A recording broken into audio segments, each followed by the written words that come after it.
Assalamualaikum warahmatullahi wabarakatuh.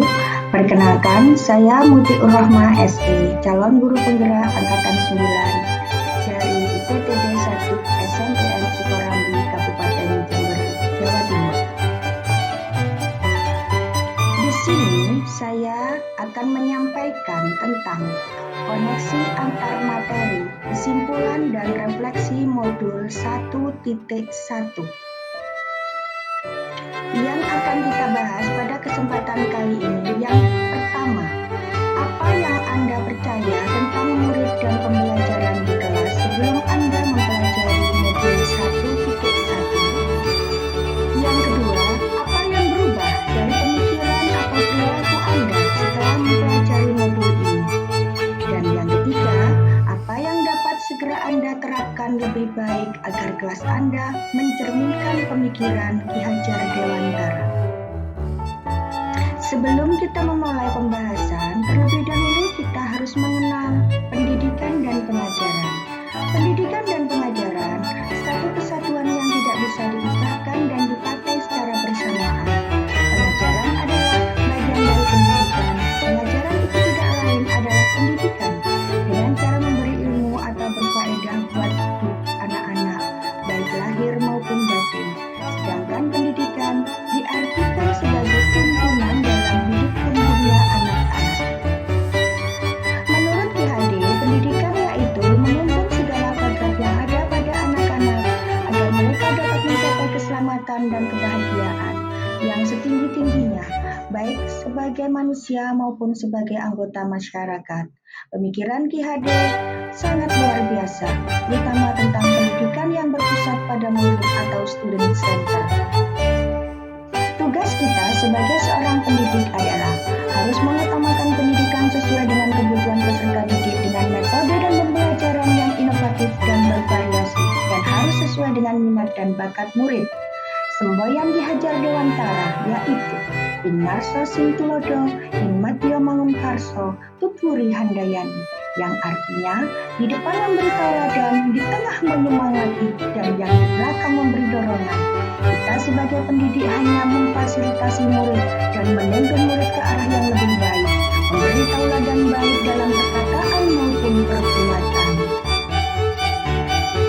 Apa yang Anda percaya tentang murid dan pembelajaran di kelas sebelum Anda mempelajari modul 1.1? 1. Peserta didik dijadikan subjek dalam mengejar target pembelajaran.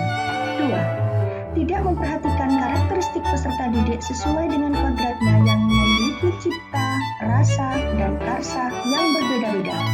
Peserta didik hanya belajar di ruang kelas atau ruang praktek saja, tidak memberikan kebebasan mereka belajar dimanapun yang mereka anggap. Apa yang berubah dari pemikiran atau perilaku Anda setelah mempelajari modul ini? Setelah mempelajari materi, kamu sadar bahwa setiap anak didik memiliki karakteristik, cipta, rasa, dan karsa yang berbeda antara satu dan yang lainnya. Anak didik juga memiliki cara tersendiri untuk mencapai keberhasilan belajar mereka dengan cara mereka belajar yang mereka anggap nyaman. Kemampuan anak didik pada saat belajar berbeda-beda, yakni auditori, kinestetik, dan visual. Bahwa selama ini kita salah dalam menerapkan proses kegiatan belajar mengajar. Sebagai pendidik menjadi pusat dalam kegiatan belajar mengajar, peserta didik hanya menyimak, memperhatikan, dan mendengarkan guru ketika menjelaskan. Setelah itu, siswa diminta untuk mengerjakan tugas atau latihan soal sebagai bentuk evaluasi keberhasilan kegiatan pembelajaran.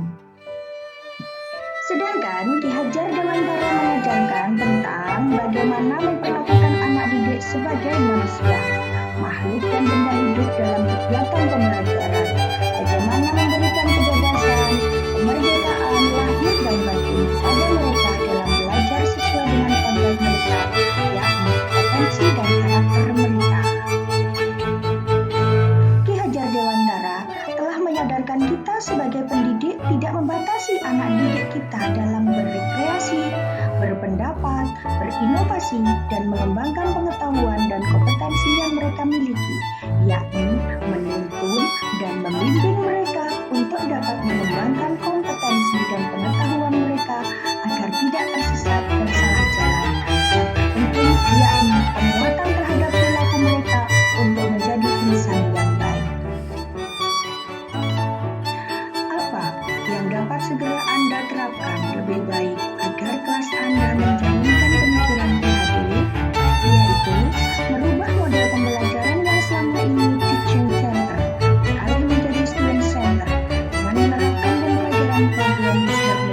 project-based learning.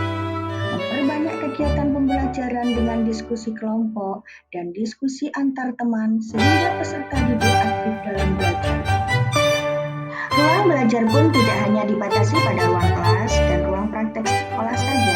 Mereka bisa belajar langsung di masyarakat, di lapangan, dunia usaha, dunia industri, dan dunia kerja. Peran guru yakni memberikan stimulus atau pemantik awal pelajaran. Selanjutnya, guru hanya menuntun dan membimbing siswa dalam pembelajaran. Pendidik juga harus kreatif dan inovatif dalam menyediakan media pembelajaran, menyesuaikan dengan